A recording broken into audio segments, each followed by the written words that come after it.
الرحمن الرحیم فلما قضا موسیٰ الاجل، جب موسیٰ علیہ السلام نے پوری کر دی مدت، نیچے لکھیں 10 سال، جب 10 سالہ مدت پوری کر دی، وَصَارَ بِأَهْلِهِ، اور اپنی بیوی کو لے کر چلے، اور اپنی بیوی اور اہلیہ کو لے کر چلے، آنَسَ مِن جانب الطور نارا، تو دیکھا انہوں نے طور پہاڑ کے ایک طرف آگ کو، طور پہاڑ کی ایک طرف اور جانب آگ کو دیکھا، قال لأہلہم کثوا، تو موسیٰ علیہ السلام نے اپنی اہلیہ سے کہا تم ٹھہرو، انی آنست نارا، یقیناً میں نے دیکھی ہے آگ، لعلی آتیکم منہا بخبر، شاید میں لے آؤں تمہارے پاس اس جگہ سے کوئی خبر، منہا اس جگہ سے، شاید میں تمہارے لیے اس جگہ سے کوئی خبر لے آؤں، او جذوۃ من النار، یا آگ کا انگارہ لے آؤں، لعلکم تصطلون، تاکہ تم گرمی حاصل کر سکو، تاکہ تم اس سے گرمی حاصل کرو، حرارت حاصل کرو۔ اب موسیٰ علیہ السلام جب مدین میں آئے تھے اور ان کا نکاح شعیب علیہ السلام کی بیٹی سے ہو گیا، تو شعیب علیہ السلام نے کہا تھا کہ آپ 8 سال تک یہاں رہو گے، اور اگر 10 سال رہو تو یہ آپ کی طرف سے ہمارے اوپر ایک احسان ہوگا۔ تو موسیٰ علیہ السلام نے مدت کو پورا کیا اور 10 سال تک ٹھہرے رہے۔ یہاں پہلی بات معلوم ہوئی کہ انبیاء علیہ السلام جب کسی سے کوئی وعدہ کرتے ہیں تو پورا کرتے ہیں، تو دیکھیں وعدہ کیا تو اس وعدے کو پورا کیا۔ دوسری بات معلوم ہوئی کہ وہ افضل اور احسن طریقے کو اپناتے ہیں، اگرچہ 8 سال مدت تھی لیکن 10 سال احسان تھا، تو انہوں نے احسان والی مدت کو پورا کیا جو افضل مدت تھی، یعنی وہ صرف حق ادا نہیں کرتے بلکہ اچھے طریقے سے ادا کرتے، احسن طریقے سے ادا کرتے۔ اور جب انہوں نے حق ادا کر دیا، اب وہاں نہیں ٹھہرے، اب وہاں سے نکلے۔ معلوم ہوا انسان وہاں تک ٹھہرے جب تک ضرورت ہو، کوئی کام اس کے ذمے ہو، جب اپنی ضرورت پوری ہو جائے تو پھر دوسروں پر بوجھ نہیں بننا چاہیے۔ تو اب موسیٰ علیہ السلام وہاں سے آئے، اب اپنی گھر والی کو لے کر آ رہے ہیں، راستے میں طور پہاڑ کے ایک طرف میں انہوں نے ایک آگ کو دیکھا، تو چونکہ اندھیرا چھا چکا تھا، راستہ ویرانے کا تھا اور سفر ایک بنجر میدان سے ہونا تھا، تو اب ان کے پاس آگ نہیں تھی روشنی کے لیے، تو یہ آگ جو دور نظر آئی ایک درخت کے اوپر، تو گھر والی سے کہا تم ٹھہرو میں آگ لے کر آتا ہوں، تو انہیں نہیں بھیجا بلکہ خود گئے۔ اس سے معلوم ہوا باہر کے جو کام ہے تو وہ کام مرد خود کرے، اور یہ بھی معلوم ہوا کہ جو ضرورت پوری کرنا ہے، دیگر کام ہیں وہ مرد کے ذمے ہوتے ہیں۔ تو حضرت موسیٰ علیہ السلام خود گئے اور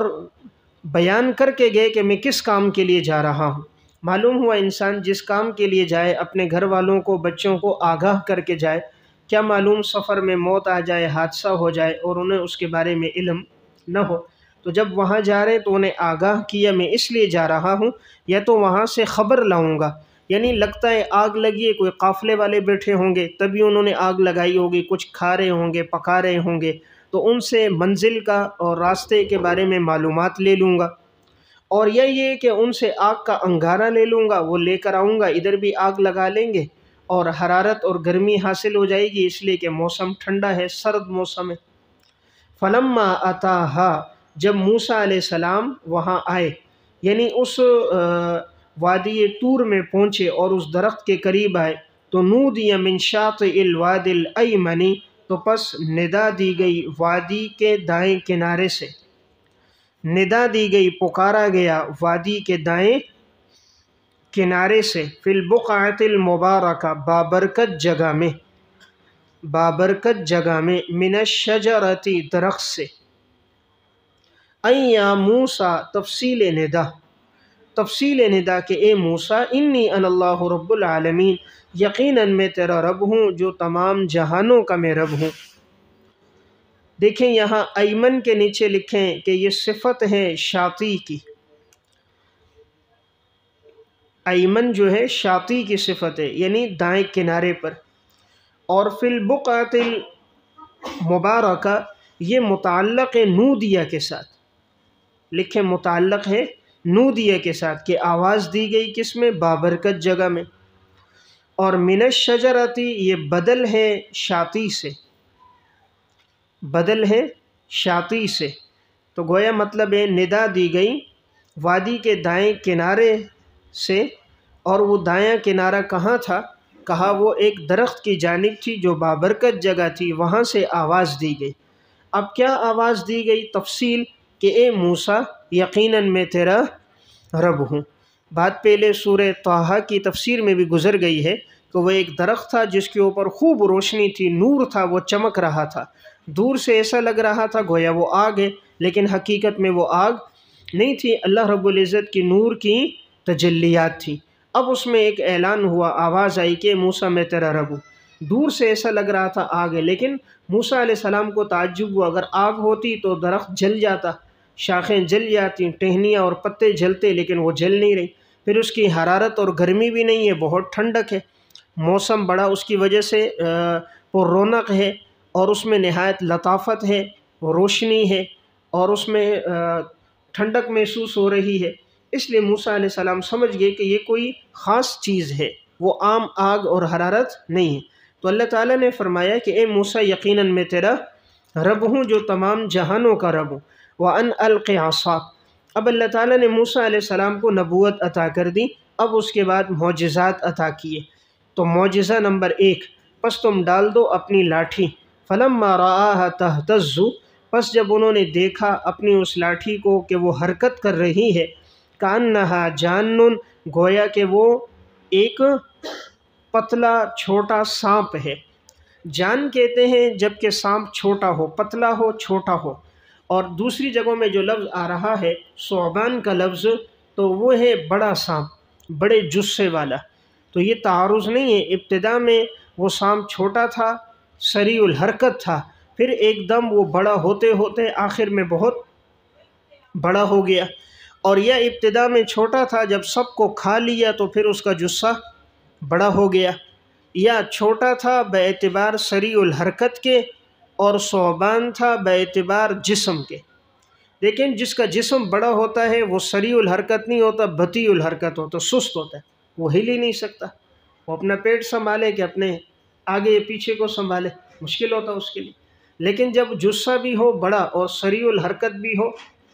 تو یہ وہی ہے کہ خاص اللہ کی مدد ہوتی ہے۔ تو گویا تشبیہ دی گئی سریع الحرکت میں جان کے ساتھ، اور ثعبان میں تشبیہ دی گئی، تشبیہ کس سے ہے؟ اس کے جثے سے، جسم اس کا بہت بڑا تھا۔ تو ابتدا میں یہ پتلا چھوٹا سانپ تھا، وَلَّا مُدْبِرًا، تو موسیٰ علیہ السلام پیچھے ہٹے پیٹھ پھیر کر، وَلَّا پیچھے ہٹے، مُدْبِرًا پیٹھ پھیر کر، یعنی طبعی طور پہ ڈر ہوا کہ ایک دم لاٹھی سانپ بن گئی۔ وَلَمْ يُعَقِّبْ، اور پیچھے مڑ کر نہ دیکھا، پیچھے مڑ کر نہ دیکھا، جیسے لاٹھی ڈالی وہ سانپ بن گیا، تو ایک دم طبعی طور پر بشری تقاضے کی وجہ سے خوف ہونے لگا، تو ایک دم آگے کی طرف بڑھ گئے، کہیں یہ سانپ ڈس نہ دے، تو پیچھے مڑ کر نہیں دیکھا۔ جیسے آدمی کسی چیز سے خوف محسوس کرتا ہے تو آگے بھاگتا ہے، آگے کی طرف جاتا ہے، پیچھے مڑتا نہیں ہے کہ مڑنے میں جتنا وقت لگے گا اتنا آگے وقت کیوں نہ طے کر دوں۔ یا موسیٰ اقبل ولا تخف، اللہ نے کہا اے موسیٰ آگے آؤ اور مت ڈرو، مت ڈرو، مت خوف کرو، انک من الآمنین، یقیناً آپ تو امن والوں میں سے ہو، یعنی اللہ نے آپ کو امن دے دیا ہے، اور یہ آپ کا معجزہ ہے، اور یہ آپ کو نقصان نہیں دے گا۔ اسلک یدک، معجزہ نمبر 2، اور تم داخل کرو اپنے ہاتھ کو، فی جیبک، اپنے گریبان میں داخل کرو، تخرج بیضاء من غیر سوء، پس نکلے گا وہ ہاتھ روشن ہو کر بغیر بیماری کے۔ ہاتھ بغل میں داخل کرو، باہر نکالو تو وہ ہاتھ روشن ہو جائے گا، اور وہ بیماری کی وجہ سے نہیں ہوگا۔ ایسا نہیں کہ کوئی بیماری ہے ہاتھ سفید نظر آ رہا ہے، کوئی برس کی بیماری ہو گئی جس کی وجہ سے رنگت تبدیل ہو گئی، ایسا نہیں۔ وَضْمُمْ إِلَيْكَ جَنَاحَكَ مِنَ الرَّهْبِ، اور تم پھر ملا دینا اپنے بازوؤں کو، اور پھر تم ملا دینا اپنی طرف اپنے بازوؤں کو، من الرہب، خوف سے بچنے کے لیے، خوف سے بچنے کے لیے اپنے بازوؤں کو اپنی طرف ملا دینا۔ یہ مطلب یہ ہے کہ جب خوف دور کرنے کے لیے دوبارہ اپنا بازو اپنی بغل میں داخل کر دینا، پھر نکال دینا تو وہ پہلی حالت میں آ جائے گا۔ دیکھیں موسیٰ علیہ السلام کا معجزہ یہ تھا، ہاتھ کو جب بغل میں داخل کرتے نکالتے تو وہ روشن ہو جاتا، چمکنے لگتا، جس طرح کہ بلب چمک رہا ہوتا ہے، اس سے روشنی اور کرنیں ظاہر ہوتی۔ تو اب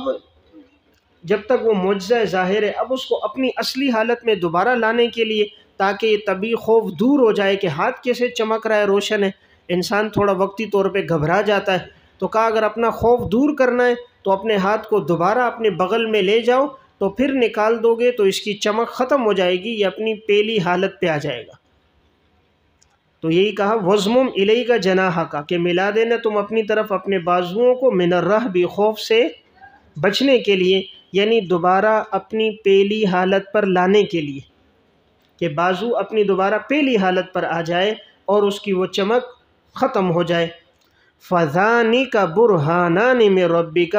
پس یہ دونوں دلیلیں ہیں تیرے رب کی طرف سے، یہ دونوں دلیلیں ہیں، معجزات ہیں تیرے رب کی طرف سے۔ ذَانِكَ یہ تثنیہ ہے، آپ نے پڑھا نا اسماء اشارات میں سے ذَانِكَ، تَانِكَ، تو یہ اس میں سے ہے، اسماء اشارات میں سے تثنیہ ہے۔ فَذَانِكَ یہ دونوں برہانانی دلیلیں ہیں، من ربک تیرے رب کی طرف سے یہ دونوں معجزات ہیں۔ الہ سے پہلے ہے اذہب، اذہب الی فرعون وملئہ، پس تو یہ دونوں معجزات لے کر جا فرعون کی طرف اور اس کے درباریوں کی طرف۔ انہم کانوا قوما فاسقین، یقیناً وہ ایسی قوم ہے جو نافرمان قوم ہے، نافرمان قوم ہے، ان کے پاس لے کر جا۔ قال رب انی قتلت منہم نفسا، درخواست نمبر 1۔ اب موسیٰ علیہ السلام نے پہلی درخواست کی اللہ تعالیٰ سے، اے میرے رب یقیناً میں نے تو قتل کیا ہے ان میں ایک نفس کو، فَأَخَافُ أَن يَقْتُلُونَ، پس مجھے ڈر ہے کہیں وہ لوگ مجھے اس کے بدلے میں قتل نہ کر دیں۔ یعنی میں اگر اب ان کے پاس جاؤں گا تو موسیٰ علیہ السلام کا واقعہ پہلے گزر گیا کہ مصر میں یہ لڑائی چھڑا رہے تھے، تو انہوں نے وہ قبطی کو ہٹایا، وہ نہیں ہٹ رہا تھا، تو موسیٰ علیہ السلام نے جو اسے ایک مارا تو اس سے وہ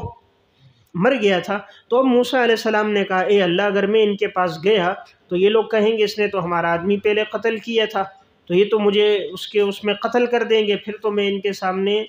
دین کی بات نہیں پہنچا سکتا، دعوت نہیں دے سکتا۔ تو پہلی درخواست تو یہ ہے، یعنی طبعی طور پر یہ خوف موجود ہے کہ قصاص میں قتل نہ کر دیں۔ وَأَخِي ہارون، درخواست نمبر 2، دوسری میری درخواست یہ ہے کہ میرا بھائی ہارون ہے، وہ افصح منی لسانا، وہ زیادہ فصیح ہے مجھ سے زبان میں بات کرنے میں، بیان کرنے میں زیادہ فصیح ہے۔ فَأَرْسِلْهُ مَعِيَ رِدْءً يُصَدِّقُنِي، پس بھیج دیجئے اسے میرے ساتھ مددگار، اسے میرے ساتھ بطور مددگار بھیج دیجئے تاکہ وہ میری تصدیق کرے، انی اخاف ان یکذبون، یقیناً میں ڈرتا ہوں اس سے کہیں وہ لوگ مجھے جھٹلا نہ دیں، کہیں وہ میری تکذیب نہ کریں، جھٹلائے نہیں، آپ میرے ساتھ میرے بھائی ہارون کو بھی بھیج دیجئے۔ تو موسیٰ علیہ السلام نے 2 درخواستیں کی، پہلی درخواست مجھے ڈر ہے کہیں وہ قتل نہ کر دے، دوسری درخواست یہ کہ چونکہ زبان میں لکنت تھی تو میں بات فصیح انداز میں یعنی روانی سے نہیں کر سکوں گا، فصیح تو ہے پیغمبر لیکن روانی سے نہیں کر سکوں گا، اٹک جاؤں گا بیچ میں لکنت کی وجہ سے، تو اگر میرا بھائی ساتھ ہوگا تو وہ زیادہ روانی سے بات کر سکے گا اور پھر وہ میرے ساتھ میرا مددگار بھی ہوگا۔ اگر یہ لوگ میری تکذیب کریں گے تو وہ میری تصدیق کرے گا، تو ایک آدمی ایک ہوتا ہے اور ایک ہو جائیں تو 11 ہو جاتے ہیں، تو پھر آدمی کو چلو کچھ نہ کچھ بشری تقاضے کے مطابق ساتھ کوئی ساتھی، معاون، مددگار بھی ہوتا ہے، سارے نہ مانے ایک ماننے والا ہوتا ہے، دل کو پھر بھی تسلی اور قرار تو ہوتا ہے۔ اللہ تعالیٰ نے موسیٰ علیہ السلام کی دونوں درخواستوں کو قبول فرمایا، دونوں دعائیں اللہ نے قبول کر دی۔ قال سنشد عضدک، اجابت درخواست، اللہ نے فرمایا ہم مضبوط کریں گے تیرے بازو کو تیرے بھائی کے ذریعے، ہم مضبوط کریں گے تیرا بازو تیرے بھائی کے ذریعے، وَنَجْعَلُ لَكُمَا سُلْطَانًا، اور ہم تم دونوں کو عطا کریں گے شوکت، ہیبت، سلطاناً ہم تمہیں کیا عطا کریں گے؟ ہیبت عطا کریں گے، ہم تمہیں غلبہ عطا کریں گے۔ فَلَا يَصِلُونَ إِلَيْكُمَا، پس نہیں وہ پہنچ سکیں گے تم دونوں کی طرف۔ اس کے بعد عبارت معذوف ہے، بِسُوءٍ، برے ارادے سے، نہیں پہنچ سکیں گے تم دونوں کی طرف بِسُوءٍ، برے ارادے کے ساتھ۔ بِآیاتنا سے پہلے معذوف ہے، اذهبا بِآیاتنا، پس تم دونوں چلو ہماری نشانیوں کو لے کر، انتما ومن اتبعکم الغالبون، یقیناً تم دونوں اور جو تمہاری پیروی کریں گے وہ غالب آئیں گے، تم دونوں بھی اور جو تمہاری پیروی کرنے والے ہیں وہ غالب آئیں گے۔ دیکھیں اللہ تعالیٰ نے موسیٰ علیہ السلام کی دعا کو قبول فرمایا،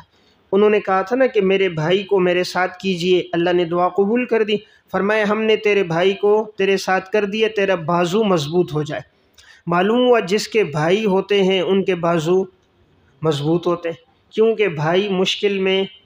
کام آتے ہیں، تکلیف میں ساتھ دیتے ہیں، پریشانی کے اندر کھڑے ہو جاتے ہیں، تو جن کے بھائی ہیں تو گویا ان کے بازو زیادہ، اور جن کے بھائی نہیں ہوتے گویا ان کی کمر کمزور ہوتی ہے، بازو کم ہوتے ہیں،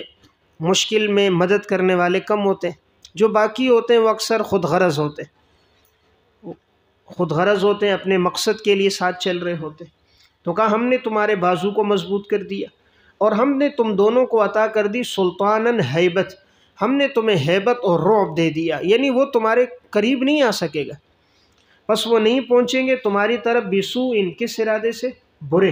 یعنی فرعون اور اس کے درباری تمہیں کوئی تکلیف نہیں پہنچا سکتے۔ موسیٰ علیہ السلام کو پہلی درخواست میں خوف تھا کہیں وہ مجھے قتل نہ کر دے، کہا ہم نے تم دونوں کو ایسی ہیبت دے دی ہے وہ تمہارے قریب برے ارادے سے نہیں آ سکتے، تم جاؤ گے تمہارا رعب ان پہ پڑ جائے گا۔ اور وہی ہوا، جب گئے ہیں تو ان پہ ایسا رعب پڑا، پچھلی بات بھی وہ بھول گئے، ان کو یاد ہی نہیں رہی، اور کوئی بھی، حالانکہ وہ اتنے سارے اکٹھے تھے، پورا دربار لگا ہے، ہزاروں اس کے درباری ہیں، وزراء ہیں، فوج ہے، فرعون کہتا بھائی ان دونوں کو پکڑو یہی قتل کرو۔ اب یہ دو تنے تنہا اور ادھر اس کی پوری سلطنت، لیکن وہ آگے نہ بڑھ سکا، تو اللہ نے ایسا رعب عطا کر دیا۔ اس لیے جب انسان مخلص ہوتا ہے اس کے ساتھ اللہ کی خصوصی مدد اور نصرت ہوتی، اور اللہ اس کو ہیبت عطا کر دیتا ہے، وہ جس مجلس میں جاتا ہے چاہے دوسرا بھلے طاقتور کیوں نہ ہو، وہ ان کے جلال کی وجہ سے ان کے سامنے کوئی بات نہیں کر پاتا۔ اس لیے جتنے بڑے علماء، محدثین علماء گزرے ہیں، اللہ نے ان کو جلال اور رعب بہت دیا تھا۔ جتنا دنیا دار ہوتا ہے آدمی اتنا بزدل ہوتا ہے، جتنا گناہ گار ہوتا ہے اتنا بزدل ہوتا ہے، جتنا متقی ہوتا ہے اتنا طاقتور ہوتا ہے، جتنا متقی ہوتا ہے اتنا سب سے زیادہ طاقتور ذات ہے اللہ کی، اور جو اللہ سے ڈرتا ہے اللہ اس کو اپنی ایک خاص جو ایک طاقت ہے کائنات کے اندر، اللہ رب العزت کی سلطنت ہے، تو اللہ تقوی کی وجہ سے اس کو وہ رعب دے دیتا ہے، پھر وہ جس مجلس میں جاتا ہے اس کا رعب ہوتا ہے، سامنے والے کے دل پہ پڑتا ہے۔ رعب کا تعلق دل سے، اور دل اللہ رب العزت کی ما یلیق بشانی دو انگلیوں کے درمیان ہے، تو جیسے آدمی جاتا ہے اللہ فوراً سامنے والے کے دل کو پلٹ دیتا ہے اور اس پر ہیبت طاری ہوتی۔ تو کہا کہ وہ تم دونوں کے قریب نہیں آ سکے گا، اور تم ہماری نشانیوں کو لے کر جاؤ، تم اور تمہاری پیروی کرنے والے غالب ہوں گے، یعنی تمہیں جو ڈر ہے قتل کر دیں گے، اتنے سارے لوگ ہیں اور وہ غالب آئیں گے، وہ غالب نہیں آئیں گے، غالب حق آئے گا۔ معلوم ہوا کثرت کو غلبہ نہیں ہوتا، حق کو غلبہ ہوتا ہے۔ کثرت کے لیے غلبہ، حالانکہ فرعون اور درباری زیادہ ہے اور یہ دو ہیں، لیکن حق ساتھ ہے، تو غلبہ اللہ نے موسیٰ علیہ السلام کو دیا۔ فلما جاءہ موسیٰ بآیاتنا، پس جب موسیٰ علیہ السلام آئے ہماری نشانیاں لے کر، بینات، واضح نشانیاں، واضح وہی دو معجزات، عصا اور ید بیضاء، قالوا ما هذا الا سحر مفترى، اعتراض نمبر 1، انہوں نے پہلی بات کہی نہیں ہے یہ موسیٰ علیہ السلام مگر ایک کیا ہے، ایک جادو ہے، یہ گڑا ہوا، یہ جو لے کر آئے نا معجزہ، یہ تو معجزہ نہیں ہے مگر ایک جادو ہے جو گھڑ لیا ہے۔ وما سمعنا بہذا، اعتراض نمبر 2، اور ہم نے نہیں سنی یہ باتیں، بہذا یہ باتیں بریکٹ میں توحید و رسالت اور قیامت کی، توحید و رسالت اور قیامت کی یہ باتیں ہم نے نہیں سنی فی آبائنا الاولین، اپنے پہلے آباء و اجداد سے، ہمارے جو باپ دادا پردادا گزرے انہوں نے تو توحید کی بات نہیں کی، رسالت کی بات نہیں کی۔ وقال موسیٰ، جواب موسیٰ، موسیٰ علیہ السلام نے فرمایا کہ ربی اعلم بمن جاء بالہدی، یقیناً میرا رب خوب جانتا ہے کہ اس شخص کو جو لایا ہدایت من عندہ، اللہ کی طرف سے، ومن تکون له عاقبۃ الدار، اور اللہ خوب جانتا ہے کس کے لیے ہے آخرت کا بہتر انجام، آخرت کا بہتر انجام، آخرت کا اچھا انجام کس کے لیے ہوگا وہ تو اللہ جانتا ہے۔ انہ لا یفلح الظالمون، یقیناً ظالم لوگ کامیاب نہیں ہوتے۔ دیکھیں موسیٰ علیہ السلام نے انہیں سمجھایا کہ تم کہتے ہو کہ یہ معجزہ نہیں ہے، جادو ہے، اور یہ باتیں تو ہم نے اپنے آباء و اجداد سے نہیں سنی، تو دیکھو اللہ رب العزت نے مجھے ہدایت کے ساتھ بھیجا، اور جس کو اللہ ہدایت کے ساتھ بھیجے اس کی دنیا بھی اچھی ہوتی ہے اور اس کا آخرت کا انجام بھی اچھا ہوتا ہے۔ اور تم ہدایت کا انکار کر رہے ہو، جو ہدایت کا انکار کرتا ہے وہ ظالم ہوتا ہے، اور جو ظالم ہوتا ہے لا یفلح الظالمون، وہ کامیاب نہیں ہو سکتا۔ وقال فرعون یا ایھا الملأ، فرعون نے کہا اپنے درباریوں سے، تلبیس فرعون، ما علمت لکم من الہ غیری، میں نہیں جانتا تمہارے لیے کوئی معبود اپنے علاوہ۔ اب اس نے لوگوں کو دھوکہ دے رہا ہے، کہتا ہے میرے علاوہ تو کوئی معبود نہیں ہے۔ فاوقد لی یا حامان علی الطین، پس تو جلا لے میرے لیے اے حامان مٹی سے اینٹیں بنا کر، پس تو آگ جلا میرے لیے اے حامان مٹی سے اینٹیں بنا کر، یعنی فرعون نے حامان سے کہا کہ تو مٹی سے اینٹیں بنا، پھر اینٹیں بنا کر اس کو آگ میں تپا، گرم کر، آگ میں پختہ کر۔ یہ پکی اینٹیں ہوتی ہیں، جیسے آج کل سرخ اینٹیں آپ نے دیکھی ہیں، تو یہ سرخ اینٹیں جو تندور میں پکائی جاتی ہیں تو یہ بہت پکی ہو جاتی ہیں، ٹھوس ہو جاتی ہیں، یہ ٹوٹتی نہیں ہے۔ تو فرعون نے اب کہا میں نے بڑا محل بناؤں گا، اور موسیٰ کا جو رب ہے معاذ اللہ اس کو جا کر دیکھوں گا وہ کہاں پر ہے، تو اب اس محل کو بنانے کے لیے پختہ اینٹیں بناؤ، تاکہ محل جب بہت اونچا ہوگا تو اینٹیں کہیں کمزور ہوں تو بنیاد ٹوٹ نہ جائے، محل نیچے سے ٹوٹ نہ جائے۔ کافر کو ہمیشہ بھروسہ اسباب پہ ہوتا ہے، کافر کو بھروسہ اسباب پہ ہوتا ہے، اس لیے کہا اینٹیں کیسی بناؤ، مضبوط بناؤ۔ مسلمان کا بھروسہ اینٹ کے پیدا کرنے والے پر ہوتا ہے، اس کا اینٹ پہ نہیں ہوتا، جس نے اس مٹی کو پیدا کیا اس پر اس کا بھروسہ ہوتا ہے، جس نے اینٹ میں سختی ڈالی اس پر بھروسہ ہوتا ہے۔ اب فرعون نے کہا تم آگ جلا میرے لیے حامان، حامان اس کا وزیر ہے، حامان فرعون کا وزیر تھا، وزیر خاص تھا، اس کو کہا تم میرے لیے آگ جلا کر مٹی سے اینٹیں بناتا رہے۔ اب اس نے بہت سارے مزدوروں کو لگا دیا، اینٹیں بنا رہے، اب محل تعمیر ہو رہا ہے۔ فَجْعَلْ لِي صَرْحًا، تو بنا میرے لیے محل، لَعَلِّي أَطَّلِعُ إِلَىٰ إِلَٰهِ موسیٰ، تاکہ اس پر چڑھ کر میں جھانکوں موسیٰ کے خدا کو، تاکہ اس پر چڑھ کر میں موسیٰ کے خدا کو جھانک لوں۔ موسیٰ کا جو رب ہے کہ وہ آسمانوں میں، تو میں ذرا اونچا وہ بنا کے دیکھتا ہوں کہاں ہے موسیٰ کا رب۔ وَإِنِّي لَأَظُنُّهُ مِنَ الْكَاذِبِينَ، اور یقیناً میں تو موسیٰ کو گمان کرتا ہوں وہ تو جھوٹوں میں سے۔ ہو ضمیر ہے موسیٰ علیہ السلام کی طرف، کہ فرعون کہتا ہے یقیناً میں تو موسیٰ کے بارے میں گمان کرتا ہوں وہ کیا ہے، جھوٹا ہے۔ جب آدمی خود جھوٹا ہوتا ہے تو اس کو سارے نظر آتے ہیں جھوٹے، تو المرء یقیس علی نفسی، انسان دوسرے کو اپنے اوپر قیاس کرتا ہے، تو خود بڑا کذاب تھا، اس لیے اس کو سچے لوگ بھی کیا نظر آ رہے ہیں، جھوٹے نظر آ رہے ہیں۔ تو کہا میں ان کو جھوٹا سمجھ رہا ہوں، کس بات میں، کہ موسیٰ کا خدا ہے، کہ موسیٰ جو کہہ رہا ہے کہ میرا بھی ایک رب ہے، تو میں اس کو جھوٹا سمجھتا ہوں کہ اس کا کوئی رب نہیں۔ کوئی رب ہوتا تو نظر آتا، جیسے میں تمہارا رب ہوں نظر آ رہا ہوں، تو موسیٰ کا رب ہوتا نظر آتا، تو نظر نہیں آ رہا تو معلوم ہوا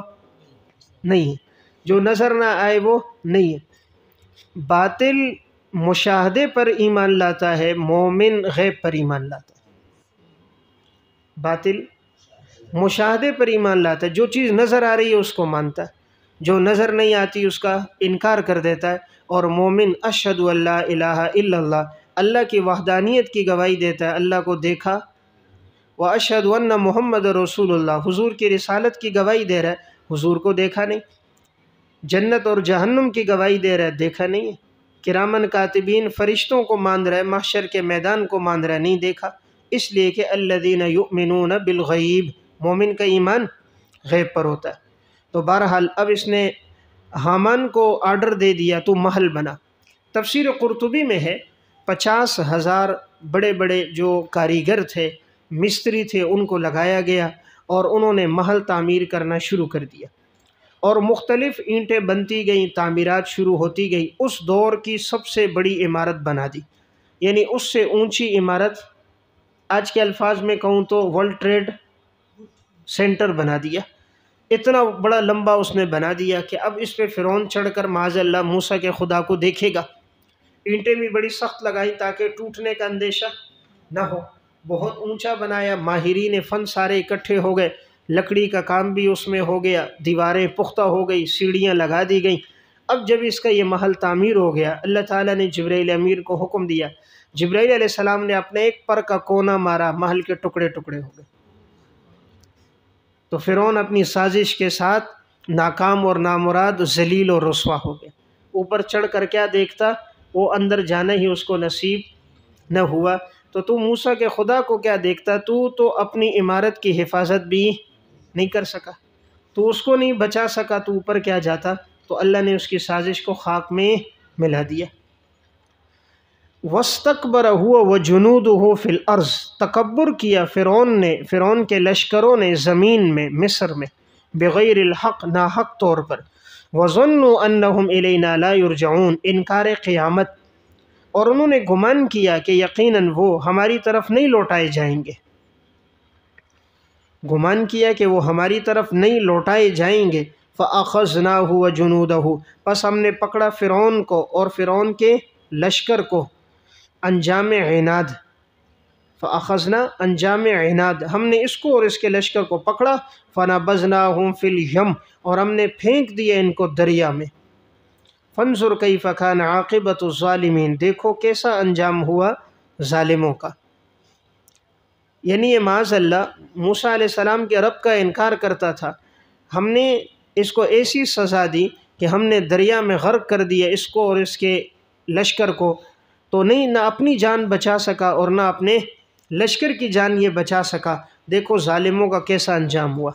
دیکھیں اوپر موسیٰ علیہ السلام نے کہا تھا نا کہ جو ایمان لے کر آئے گا وَمَن تَكُونُ لَهُ عَاقِبَةُ الدَّارِ، اس کا آخرت کا انجام بہتر ہوگا، اللہ اس کو بہتر دے گا بدلہ دنیا اور آخرت میں۔ جو نہیں لائے گا وہ کامیاب نہیں ہوگا، ظالم کامیاب نہیں ہوتا۔ یہاں بھی کہا دیکھو فَانظُرْ كَيْفَ كَانَ عَاقِبَةُ الظَّالِمِينَ، ظالموں کا دنیاوی انجام کیسا ہوا، ہم نے غرق کر دیا۔ وَجَعَلْنَاهُمْ أَئِمَّةً يَدْعُونَ سبب عذاب، اور ہم نے بنایا انہیں کفر کا پیشوا۔ ائمتاً کفر کا، ایک تو ہوتا نا ہدایت کے پیشوا، تو ہم نے ان کو کفر کا بڑا، کفر کا سرغنہ بنایا۔ تو یہ کفر کے سرغنے تھے، بڑے تھے، یدعون الی النار، اور یہ لوگوں کو بلاتے تھے آگ کی طرف، آگ کی طرف بلاتے تھے، یعنی بلا رہے کفر کی طرف، اور کفر اختیار کرنا یہ سبب ہے آگ میں جانے کا، کفر اختیار کرنا یہ سبب ہے آگ میں جانے کا۔ جب کفر اختیار کریں گے تو اس کی سزا جہنم ہے۔ اور موسیٰ علیہ السلام اور انبیاء علیہ السلام بلاتے ہیں کس کی طرف؟ جنت کی طرف، نار کی طرف نہیں، جنت کی طرف بلاتے۔ اور جنت کیا ہے؟ وہ اعمال کا سب، اعمال اس کے لیے سبب ہے کہ جب اعمال اختیار کریں گے تو جنت میں جائیں گے۔ تو یہاں وہ جہنم کی طرف بلا رہے ہیں، مراد کفر کی طرف، کہ یہ کفر سبب بنے گا جہنم میں جانے کا۔ وَيَوْمَ الْقِيَامَةِ لَا يُنصَرُونَ، اور قیامت کے دن ان کی مدد نہیں کی جائے گی۔ یعنی ایسا نہیں ہے کہ وہ جہنم میں جائیں اور پھر ان کے پیچھے سے سپورٹر آ جائیں اور ان کے معاونین متعلقین آ جائیں، پارٹی والے آ جائیں، ان کو نکال لیں، معاذ اللہ خدا سے جھگڑا کریں، حضرت یہ ہمارا آدمی ہے۔ یہ تو ہمارا لیڈر ہے، تو وہاں ایسا نہیں ہوگا، کسی کی کوئی مدد نہیں کی جائے گی۔ یہاں قرآن کریم کی تعبیرات میں ایک چیز ہے، دیکھیں یہاں کا وہ آگ کی طرف پکار رہے ہیں، کہیں آتا ہے جنت کی طرف پکار رہے ہیں۔ اب جیسے ہم تشریح کرتے ہیں وہ تو یہ مجازی معنی لیتے ہیں، آگ کی طرف پکار رہے ہیں یعنی کفر کی طرف، اور کفر ذریعہ کس کا ہے؟ آگ میں جانے کا، تو یہ مجازی معنی ہے، مجاز مرسل ہے، تو گویا کفر سبب ہے، تو ذکر السبب ہے، ارادت المسبب ہے، سبب کا ذکر کیا ہے اور مراد کیا ہے؟ مسبب ہے۔ تو اس طرح جنت کی طرف پکار رہے ہیں، تو اب جنت جو ہے وہ مسبب ہے، اعمال اس کے لیے سبب ہے، اس کو اختیار کر کے آدمی وہاں جائے گا۔ اور ایک یہ ہے کہ اس کا حقیقی معنی ہو کہ وہ حقیقتاً انہیں آگ کی طرف بلا رہے ہیں، حقیقی معنی یہ ہے۔ تو اب مفسرین میں بعض مفسرین کی رائے یہ کہ یہ معنی حقیقی مراد ہے۔ امام ابن عربی رحمۃ اللہ علیہ اور علامہ انور شاہ کشمیری رحمۃ اللہ علیہ بھی وہ فرماتے ہیں اس طرح کی جتنی نصوص ہیں وہ اپنے حقیقی معنی پر محمول ہیں۔ جیسے قرآن کریم میں اللہ تعالیٰ نے فرمایا وَيَقُولُونَ يَا وَيْلَتَنَا مَا لِهَذَا الْكِتَابِ لَا يُغَادِرُ صَغِيرَةً وَلَا كَبِيرَةً إِلَّا أَحْصَاهَا وَوَجَدُوا مَا عَمِلُوا حَاضِرًا۔ یہ لوگ پائیں گے اپنے عمل کو اپنے سامنے،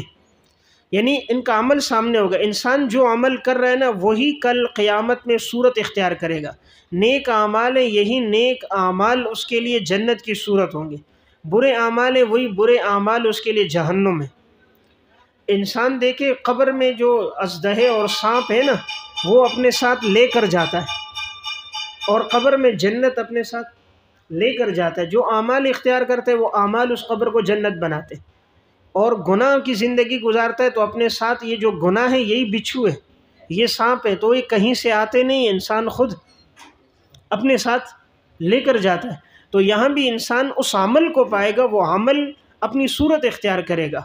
تو یعنی نیک اعمال ہیں اس کی ایک صورت ہوگی اور وہی جنت کی صورت ہوگی، اور کفریہ اعمال ہیں تو وہی اعمال جہنم کی صورت ہوگی، آگ کی صورت ہوگی۔ جس گناہ میں زندگی گزاری ہے اس گناہ کی ایک صورت ہوگی، ایک شکل ہوگی، اور وہی شکل سامنے آئے گی۔